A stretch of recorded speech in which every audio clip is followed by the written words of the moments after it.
To Europe, there appears to be no end in sight to the European crisis. Hungarian authorities have shut down Budapest main train station on Tuesday, stranding hundreds of migrants, mostly from conflict-ridden areas of the Middle East, who are trying to reach Austria and Germany.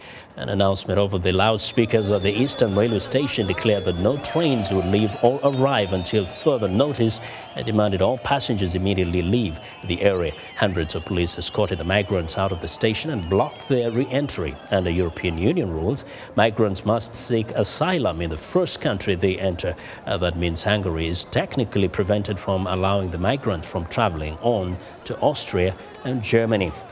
Now, since the weekend, over 4,000 people have arrived on the Greek island of Lesbos. The International Rescue Committee has dispatched a team to the island to provide for refugees in urgent need of help. For more discussion on the situation, Kirk, an emergency field director with the IRC, joins us live via phone from Lesbos. Mr. Day, welcome to Africa 54. Thanks for having me. Now, give us a sense of what you are experiencing in terms of the number of people you have to reach and help.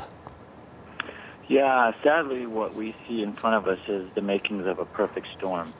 For most of the summer, you had a total of 1,000 refugees landing on Greece per day, and two-thirds of those would pass through Lesbos, so plus or minus 650.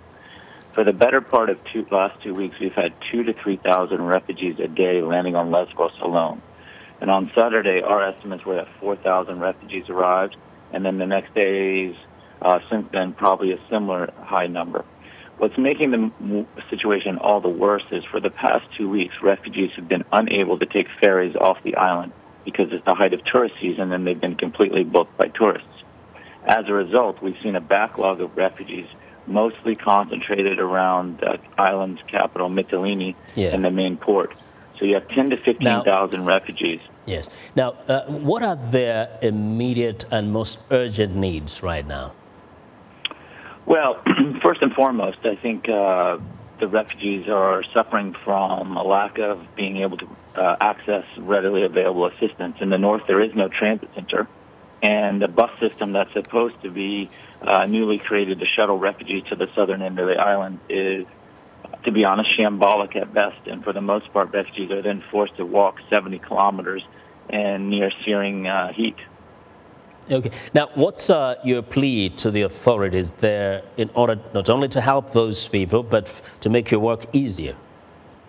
Well, first and foremost, I mean, the refugees' desire and the desire of local authorities and local communities is for the refugees to pass through the island as fast as possible. And so in order to help facilitate that, we're calling for at least 2 ferries to be put on a day for the next 2 weeks to help alleviate the burden, because no one, not local officials or aid agencies, has planned to provide assistance to up to 15,000 refugees stranded in the port. Mr. Day, thanks a lot for filling us in. Kirk is the Emergency Field Director with the International Rescue Committee.